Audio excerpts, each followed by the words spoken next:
बेटी, बेटी राधा, बेटी।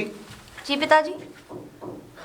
बेटी, हमने तुम्हें इसलिए बुलाया है कि देखो, तुम्हें एक हफ्ता हो गया रहते रहते, और तुम मुझे बगैर बताए आ गई थी यहाँ पे। और देखो, आज तुम चली जाओ, वही ठीक रहेगा। और बेटा, मैंने तुम्हारे जाने का सारा बंदोबस्त कर रखा है। तुम अपने कपड़े वपड़े सब पैक करो और यहाँ से चली जाओ। लेकिन पिताजी, मुझे एक बात बताइए। बोलो बेटा। आप मुझे भेज क्यों रहे हैं? और कभी मुझसे फोन करके नहीं कहते कि तू आ जा। वो तो मैं अपनी मर्जी से आ गई क्योंकि मुझे आपकी याद आ रही थी। मैं जानता हूँ बेटा कि एक बेटी को अपने पिता की याद आती है, लेकिन बेटा, मैंने शुरू से तुम्हें बचपन से शहर में रखा है। लेकिन पिताजी, मुझे एक बात समझ में नहीं आई। तुमने मुझे शहर में रखा था मेरी पढ़ाई के लिए। अब तो मेरी पढ़ाई भी कंप्लीट हो चुकी है, लेकिन अब क्यों मुझे अपने आप से दूर भेज रहे हो? हाँ, मैं जानता हूँ बेटा कि तुम्हारी पढ़ाई के लिए मैंने वहाँ रखा था तुम्हें, और आज तुम बड़ी हो गई हो, लेकिन फिर भी मैं नहीं चाहता कि तुम इस गांव में रहो। लेकिन पिताजी, क्यों? बेटा, मैं तुझे बताना तो नहीं चाहता था, पर आज मैं तुझे वो सारी बातें बताऊंगा ज़रूर जो मैंने तुझसे छुपा रखी हैं। बेटा, बहुत पुरानी बात है कि जब तू पैदा हुई थी और तेरे आने से इस हवेली में खुशियाँ आई थीं। बेटा, उस समय इस गांव में डाका डल गया था। तब मैं जवान था। उस समय मैंने जो शमशेर डाकू है यहाँ का, उसके 2 डाकुओं को मार डाला था मैंने। और बेटा, उस शमशेर को मैंने पुलिस के हवाले कर दिया था। उसके बाद में उसको 10 साल की सज़ा हो गई, और तब से बेटा उसने कसम खाई थी कि जब तू जवान हो जाएगी तब वो तुझे उठा के ले जाएगा। और तब से बेटा मैं डरता हूँ कि तू यहाँ ना रहे। सिर्फ इसी डर की वजह से मैंने तुझे छोटेपन से शहर भेज दिया था, जिससे कि तू वहाँ रहे। बस पिताजी, ये तो बरसों की बात हो गई, और इसमें डरने वाली कौन सी बात है? आप तो 11 गांव के सरपंच हैं, और आपके बिना तो एक पत्ता तक नहीं हिलता, और आप मुझसे ऐसी बातें कर रहे हैं। सही कहा बेटी कि मैं 11 गांव का सरपंच हूँ, पर बेटी, उस 11 गांव के सरपंच से पहले मैं एक अपनी जवान बेटी का पिता हूँ। मुझे सिर्फ तेरी चिंता सताई रहती है। अगर तू बेटा होती तो मैं तुझे कभी विदेश नहीं भेजता, और ना ही कभी तुझे जाने के लिए बोलता। तो सोचिए पिताजी, क्या आपके सामने बेटा ही खड़ा है तुम्हारा? बेटी और बेटे में कोई फर्क नहीं होता। और पिताजी, इसीलिए तो मैं वहाँ शहर से पढ़ के आई हूँ, ताकि मैं इस गांव में एक स्कूल खोल सकूं। और इस गांव में शिक्षा की बहुत ज़रूरत है। इस गांव में एक स्कूल तक नहीं है। बच्चों का भविष्य नहीं बन सकता पिताजी ऐसे। और पिछले 25 साल से आप गांव वालों की सेवा करते आए। और पिताजी, आपके पास पैसा था तो आपने मुझे शहर पढ़ने के लिए भेज दिया, लेकिन इन गांव वालों के पास कुछ भी नहीं है। बेचारे गरीब हैं। और हर माँ बाप चाहते हैं पिताजी कि हमारा बच्चा पढ़ लिख के एक बड़ा आदमी बने, जैसे आपने मेरे लिए सपने संजोए थे। और आज आपका वो सपना पूरा भी हो गया। तो उसी दृष्टि से देखिए पिताजी, हर माँ बाप की तमन्ना होती है ये। और पिताजी, पिछले 25 साल से आप गांव वालों की सेवा करते आए हो, अब मैं भी करना चाहती हूँ पिताजी। प्लीज़ पिताजी, ये मौका मुझे दे दीजिए। देखो बेटा, तुम्हारा पिता अभी इतना भी कमज़ोर नहीं है कि तुम्हारी हिफाजत न कर सके। जवानी से लेकर के आज बुढ़ापे तक 11 गांव का सरपंच होता आया हूँ, और उन 11 गांव की हिफाजत की है। आज जब अपनी बेटी का पिता बना हूँ मैं, तब से बेटा मुझे डर लगने लगा है उस शमशेर से। जब से वो पुलिस की हिरासत से भागा है, बस तब से ही डर लगने लगा है। पिताजी, इसमें डरने वाली कोई बात नहीं है, और मैं हूं ना आपके साथ, हैं? हाँ बेटा, ठीक है। मुझे अपनी बेटी पे गर्व है। और पिताजी, आप इतनी छोटी छोटी बातों को लेके इतने परेशान क्यों हो जाते हो? नहीं बेटी, जो होगा सो देखा जाता। कोई बात नहीं बेटी, सबका ऊपर वाला होता है कि नहीं? आज मेरी बेटी ने गर्व से सीना चौड़ा कर दिया कि आज मेरी बेटी ने मुझसे इस तरीके की बातें कही। बेटा, आज से मैं भी तेरे साथ हूँ। तू चिंता मत कर आज से तू इन गांव वालों की सेवा में लग जा। थैंक यू पिताजी, थैंक यू वेरी मच। आपने ये कह के मुझे कितना खुश कर दिया। बस यही चाहती थी मैं। और आप बिल्कुल भी परेशान मत होना, मैं हूं ना आपके साथ, आप अकेले नहीं हो और ना मैं अकेली। ठीक है नहीं? बेटा, चल आओ मेरे साथ। आजकल सरदार ना तंबाकू नहीं खाना मेरे को। आजकल सरदार कई रोज से एकदम गुपचुप रहता है, खामोश खामोश। समझ में नहीं आ रहा। तू समझेगा भी नहीं, क्योंकि सरदार जब भी चुप रहता है तो एक इतनी भयानक आंधी के रूप में आता है कि उसको रोक पाना नामुमकिन है। और मुझे उस ये आंधी का अंदेशा लग रहा है कि सरदार कुछ ना कुछ राका ले, आंधी की आवाज आ गई। अब लगता है कि बहुत ही जल्द कोई बहुत बड़ा डाका पड़ने वाला है। आजा चल। आ गए तुम दोनों? बोलो सरदार। सरदार एक बात पूछनी थी। आपको मैं एक हफ्ते से देख रहा हूँ, आप बहुत चुप शांत, कैसे? तू अभी बच्चा है। जानता हूँ सरदार। बेटा, ये बुंदा जानता है मेरी खामोशी का राज। राज तो मैं भी जानता हूँ सरदार कि जब भी आप खामोश होते हैं तो किसी न किसी आंधी के आने का अंदेशा होता है। बात अब खामोशी और डकैती और लूट की नहीं है। तो सरदार, ये 11 गांव का सरपंच चौधरी नारंग, उससे कुछ पुराना हिसाब किताब चुकता करना है। पुराना हिसाब? कौन सा? जब मैं जवान था उस वक्त इसने मेरे 2 भाई, मेरे 2 साथी मार दिए और मुझे पुलिस के हाथों गिरफ्तार करा दिया। लेकिन शमशेरा को आज तक कोई पुलिस पकड़ नहीं पाई और शमशेरा भाग गया। हाँ सरदार। लेकिन उसकी अब जवान बेटी शहर से पढ़कर आ चुकी है। सही कह रहे हैं सरदार। और मेरी 20 साल पुरानी कसम पूरी करने का वक्त आ गया है। चाहे कुछ भी हो जाए, उसकी इस बेटी को उठाकर लाना है। अब फिर मैं बताऊंगा हम उसके साथ क्या करेंगे। तो चलें सरदार। अब करना क्या है सरदार, हुक्म करो। तुझे जल्दी बहुत होती है बुंदा, उतावलापन अच्छी बात नहीं है। हाँ सरदार। थोड़ा विचार कर ले, क्योंकि चौधरी नारंग कोई छोटा मोटा आदमी नहीं है। 11 गांव का सरपंच है वो। सरदार आप ठीक कह रहे हैं कि वो 11 गांव का सरपंच है। वक्त बहुत हो चुका है सरदार, सब्र कब तक करेंगे? 2 दिन की बात है। मुझे मेरे मुखबिर ने खबर दी है, उसकी बेटी गांव में एक स्कूल खोलने वाली है। घर से बाहर निकलेगी तभी इसको पकड़ लेंगे। ठीक है सरदार। धर दबोचेंगे इसको। हमारी समझ में सब कुछ आ गया से सरदार। आप उसकी लड़की को अपने कब्जे में करके उससे बदला लेना चाहते हैं। बिल्कुल। तो मैं जान गया, लेकिन वो सरपंच बाद में कुछ करेगा नहीं। राका, तू अभी बच्चा है, ये बहुत पुरानी बात है। मैं भी इस गांव का बहुत एक सीधा साधा नागरिक था, खेती करता था, बहुत अच्छे दिन थे, हमारे परिवार था। लेकिन ये चौधरी नारंग बड़ा ही कमीना है।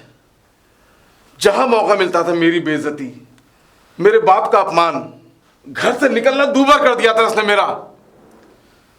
तब एक दिन इससे मेरी ऐसी बहस चल रही थी और मैंने इसके भाई को उड़ा दिया और मौका देखते ही इसने और इसके आदमियों ने मेरे बाप को मार दिया और ये दुश्मनी बढ़ती चली गई और आज मैं जंगलों में भटक रहा हूं और वो 11 गांव का सरपंच बना हुआ है। मेरे सीने में जो आग है वो तभी ठंडी होगी जब मैं उसकी जवान बेटी को उठाकर ले आऊं और उसे उसकी औकात बता दूं। सरदार, मैं बस इतना जानू छूं मैंने अपने माँ बाप को थोड़ा देखा, लेकिन जब भी देखा थारी को देखा, और थारी बेइज्जती हमारी बेइज्जती है, और इस बेइज्जती का बदला मैं जरूर लूंगा। तूने मुझे पाड़ा है ना, तेरे लिए खून का एक एक कतरा ना बहा दिया, तो मैं तेरा बेटा संभालना। देख उस चौधरी साड़े का तो मैं वो हासिल करूंगा कि उसको अपने आप से घृणा आवेगी कि मैं गांव का सरपंच क्यों बना। उसकी पगड़ी भी उछाड़ूंगा और उसकी बेटी के भी साथ बहुत बुरा करूंगा, क्योंकि उसने थारी बेइज्जती की है। राका, हम बहन बेटियों का बहुत सम्मान करते हैं। किस सम्मान की बात करता है सरदार?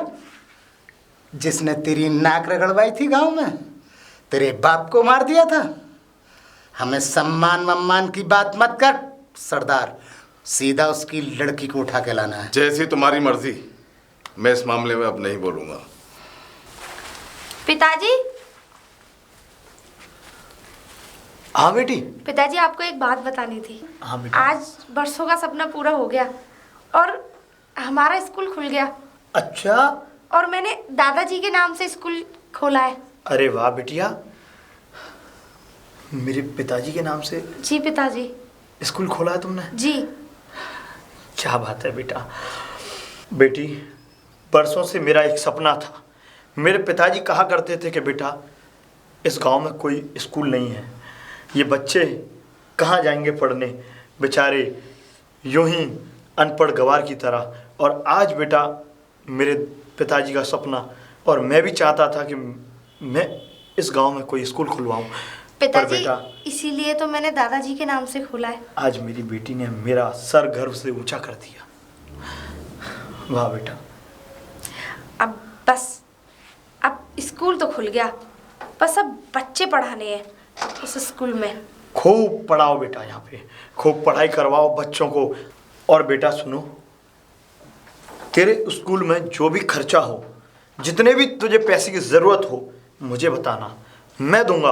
और हाँ, इस स्कूल के लिए मैं सरकार से भी बात करूंगा कि ये स्कूल सरकार की कस्टडी में हो और ये एक सरकारी स्कूल के तहत नियुक्त किया जाए। चिंता मत कर बेटी। आज मैं गांव में भी गया तो गांव में भी सारे गांव वाले जो जितने भी लोग हैं हमारे, सब ने ये भी बोल दिया कि स्कूल खोलो, डाकुओं को हम देख लेंगे। आज बेटा मेरी पीठ भारी कर दी मेरे उन गांव वालों ने, जो कि मैं सोचता था कि ये लोग भी मेरा साथ नहीं देंगे, और आज उन्होंने मुझसे बोला कि उन डाकुओं को भी देख लेंगे। और पिताजी, ये हुआ इस वजह से क्योंकि हमने इस गांव में स्कूल खोला है, क्योंकि बच्चों को शिक्षा मिलेगी। हाँ। आगे पढ़ेंगे लिखेंगे, तरक्की करेंगे। और पिताजी, हाँ बेटा। बस अब तो एक ही चीज पे फोकस करना है कि इन गांव वालों बच्चों का भविष्य बनाना है। बस बेटा, इन बच्चों को शिक्षा मिले अच्छे से अच्छे, और ये पढ़ाई लिखाई करके अच्छे इंसान बने। क्योंकि पिताजी देखो, पैसे वाले लोग तो अपना भविष्य बना सकते हैं, लेकिन गरीब लोग नहीं बना सकते, नहीं बना पाते। उनके पास शिक्षा की बहुत कमी होती है। पिताजी, पिछले 25 सालों से इन गांव वालों ने आप पे भरोसा किया। हाँ बेटी। और इसी तरीके से पिताजी, आपकी भी बेटी इन गांव वालों की उम्मीदों पर खरी उतरेगी, जैसे आपने इनका भरोसा बनाए रखा। शाबाश बेटी। आज मैं भी उन लोगों से कहना चाहता हूँ जो लोग कहते हैं कि बेटा होना ज़रूरी है। आज मैं अपना सीना ठोक के कहता हूँ कि बेटी होना भी एक फ़क्र की बात है। और हाँ पिताजी, मैं भी बड़े गर्व से कह सकती हूँ कि मैं आपकी बेटी हूँ। बस बेटा, मेरा आशीर्वाद सदैव तेरे साथ है। सरदार ने मक्खन सिंह के यहाँ भेजा था, और अब जल्द से जल्द हमारे हथियार पहुँच भी जाएंगे। मैं निकलता हूँ।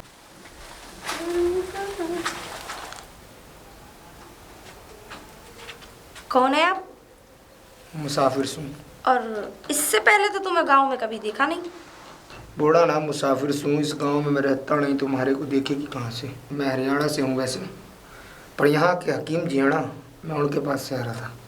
हकीम जी? ए लो, कर लो बात। हकीम जी तो मेरे चाचा जी लगते हैं। और वैसे हकीम जी, इसका मतलब तुम्हारी तबीयत खराब थी, वो तो दवा देते हैं। ठीक बड़ा। अरे भैया, आपको क्या हुआ? आप ठीक तो है ना? हाँ मैं ठीक हूँ। सुनिए सुनिए, अरे इतनी जल्दी क्यों पड़ रही है आपको भागने की?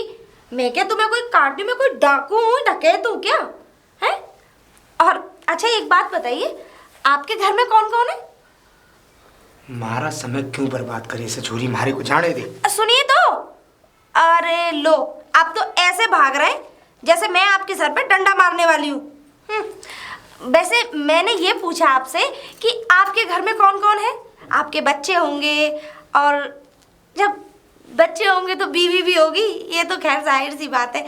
और देखिए, अगर आपके बच्चे हो ना तो मैंने एक पाठशाला खोला है यहाँ पे।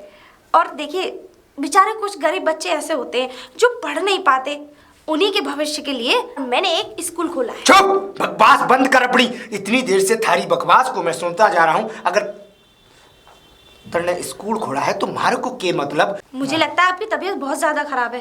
और एक मिनट इधर आना। हाय दैया, आपका तो बीपी हाई हो रहा है। आपको तो नींबू पानी पीना चाहिए, और गर्मी भी बहुत हो रही है कि नहीं? छोरी देख, मारा समय बर्बाद ना कर। तू चढ़ी जा चुपचाप। मारे को क्यों गुस्सा दिलावे है? मारे को जाने के लिए बहुत समय, बहुत पहले से ही बहुत देरी हो गई, और मारे को बहुत दूर भी जाना से। देखो सुनो, जो भी हमारे गांव में आता है वो अपना परिचय देके जाता है, और वो भी राधा से। राधा ऐसी इतनी आसानी से तो निकलने नहीं देती किसी को, क्योंकि हमारा गांव एक बहुत सीधा सज्जन गांव है, और ऐसी कोई ऐरा गहरा नत्थू गहरा कोई थोड़ी नहीं घुस सकता हमारे गांव में। इसीलिए अपना पूरा परिचय दो और तब निकल जाओ यहाँ से। मैं मानती हूँ आपकी तबीयत खराब है, चलो कोई बात नहीं। हकीम जी ने दवा तो दी होगी ना? हाँ दी है, हमारे को हकीम जी ने दवाई, और मुझसे ये भी कहा है कि सुबह उठने से पहले दवा खा लियो, और रात को सोने के बाद। सुबह उठने से पहले, रात को सोने के बाद? नहीं नहीं, अरे सुनो सुनो, गलत है। सुबह उठने के बाद और रात को सोने से पहले खानी है, ये है। पता नहीं किसने ऐसी दवा बताई, खैर जो भी है, पता नहीं कौन था, हमें क्या। सरदार, सरदार, इतना चिल्ला कैसा रहा राका? वो तो मैं बाद में बताऊंगा। थारे को एक खुशखबरी से, वो मक्खन लाल ने हमारे माड़ के लिए बोल दिया है कि 3 दिनों के अंदर हमारा माड़ हमारे अड्डे पे पहुंच जाएगा। बहुत बढ़िया, बहुत बढ़िया। और सब कोई परेशानी तो नहीं तुझे? अरे के बताऊं सरदार, के बताऊं, एक बाबरी छोरी मिल गई हमारे को। छोरी? गांव में बोल रही थी कि मैंने एक पाठशाला खोली से इतना दिमाग खराब कर दिया कि ये समझ ले, मेरा इतना समय बर्बाद कर दिया कि मेरे सर में दर्द होने लगा, और मैं पता ना कैसे कैसे निकल के आया। पाठशाला? क्या नाम था उस लड़की का? राधा। राधा? हाँ। अरे वही तो सरपंच चौधरी की बेटी है। बुंदा, तस्वीर लेके अंदर से। ठीक है सरदार, लाया। लेकिन सरदार तू इतने यकीन से कैसे कह सके है कि वही उसी की बेटी है? अरे वही तो गांव में पाठशाला खोलने वाली थी। तुम लोग भूल जाते हो। अगर वही लड़की हुई ना तो बहुत बड़ी गलती हो गई। और अभी तस्वीर लाने दे, अभी दूध का दूध पानी का पानी हो जाएगा। तस्वीर लाने दे। अरे बंदा, लो सरदार, यही है ना? सरदार यू ही तो थी। इतनी बड़ी गलती मारी से कैसे हो सके है? सरदार ये तस्वीर तुमने मारी को पहले क्यों ना दिखाई? मुझे आज ही हरी राम ने भेजी है ये। सरदार ये लड़की थी, तो अब चिंता ना कर, चिंता ना कर, क्योंकि थारे कदमों में इस लड़की को डालने की जिम्मेदारी हमारी से। बस तू ये बता कब और किस समय उठा बहुत रही जल्द है? वो वक्त आने वाला है। सरदार बहुत वक्त हो गया, वक्त आने वाला है, वक्त आने वाला है। कौन सा दिन होगा वो वक्त? चलो आज ही उठा कर लाओ। थोड़ा सब्र कर, एक खबर आने वाली है और कल हम उसको किसी भी वक्त उठा लाएंगे। सरदार लोहा गर्म है, लगा दो चोट। सरदार इसकी तस्वीर हमारे जहन में आ चुकी है। अब बुंदा, चल। सरदार आप चिंता ना करना। वैसे बुंदा एक बात कहूँ थारे से? बोल रखा। कुछ भी कह, लड़की है बड़ी चौकस। अच्छा रखा। भाई थारी कसम, उसको तू एक बार देख लेगा ना तो इस शरीर में तेरे में झंझनाहट पैदा हो जाएगी। पर तीखी मिर्ची से, तीखी मिर्ची से। रखा, जब तू इतनी तारीफ कर रहा है तो हम दोनों मिलके उठा कर लाएंगे, तो साली के साथ रंग गलियां मनाते हैं ना। बात तो सही से रंगरलिया तो मनानी है, लेकिन एक बात हमारी समझ से बाहर से है बुंदा, कि सरदार उसका क्या करेगा। सरदार तो किसी मतलब का ना है, सरदार बूढ़ा हो चुका से। बूढ़ा हो गया, मगर अपने जमाने में सरदार का बहुत जलवा था रखा। हम लोगों ने डकैती साथ साथ डाली, कभी खाली हाथ वापस नहीं आए। मतलब अरे बहुत जलवा था हमारे सरदार का। क्या जलवा था वैसे सरदार का?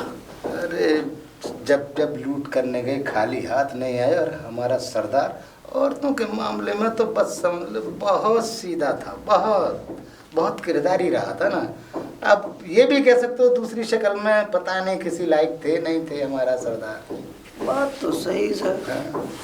वैसे एक बात हमारी समझ में ना आई, बिना औरत के आदमी रह कैसे सके हैं? हमारी तो उसको देख कर ही नीयत खराब हो गई, और तू बोल रहा है कि सरदार बूढ़ा हो गया, लेकिन औरत के मामलों में बेकार था। औरत तो चीज ही वही हुए है कि उसको प्यार किया जावे, उसको नचा जावे। अबे रोटी खा लो बे। आए सरदार। जल रहा का सरदार आवाज दे रहा रोटी के लिए। आज तो रोटी खावेंगे, कड़को बुट्टी भी तो हम ही लोगों को खानी है। चल चल। पिताजी, पिताजी। कौन? अरे बिटिया, अरे आ गई बेटी? हाँ पिताजी, आ तो गई, अरे वाह शाबाश। लेकिन बहुत थक गई मैं। आज का स्कूल कैसा रहा बेटा?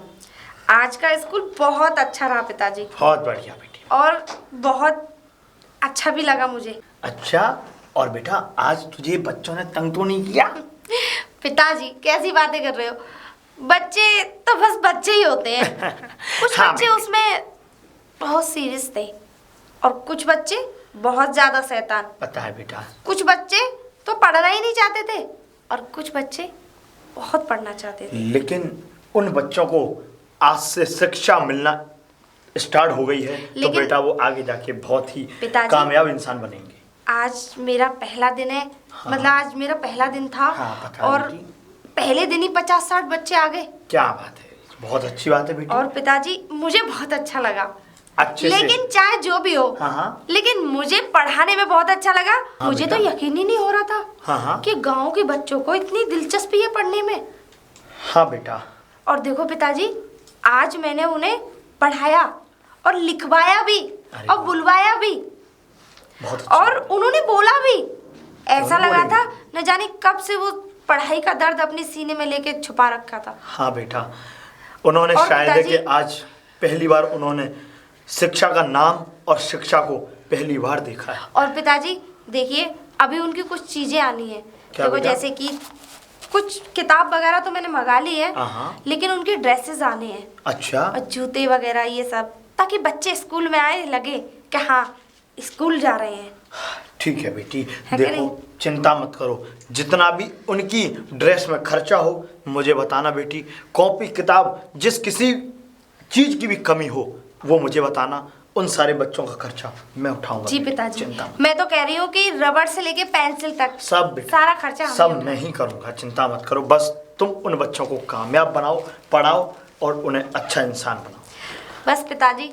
हाँ। अब कोई भी कोई किसी भी मतलब इस गांव का कोई भी बच्चा अनपढ़ नहीं रहेगा। नहीं रहेगा बेटी। है कि नहीं? मुझे अपनी बेटी पर गर्व है ना कि अगर मेरी बेटी इस गांव में आ गई है और उसने एक संकल्प ले लिया है कि मुझे इन गांव के बच्चों को पढ़ाना है, कामयाब बनाना है, तो मेरी बेटी ये काम करके रहेगी और लेकिन- उसके साथ मैं खड़ा हूँ। पिताजी, कुछ बच्चों को देख के तो मुझे अपना बचपन याद आ गया कि शायद मैं भी ऐसे ही होंगी बचपन में। बेटी, मैंने तो तेरा बचपन देखा ही नहीं, सिर्फ फोटो में देखता रहा कि मेरी बेटी कितनी बड़ी हो गई है। क्या पिताजी, अब तुम भी थोड़ी थोड़ी देर में मायूस हो जाते हो। Smile smile smile. और हाँ, अब मुझे बहुत जोरों की भूख लगी हुई है। खाना बन चुका है, मैंने भी नहीं खाया है खाना। आओ। क्या पिताजी, आप तो समय से खा लिया करो, आप मेरा इंतजार मत किया करो। अरे बेटी, मेरी बेटी, मैं अपनी बेटी के साथ खाना ज़्यादा पसंद करता हूँ खाना, क्योंकि मैं अपनी बेटी के साथ चलो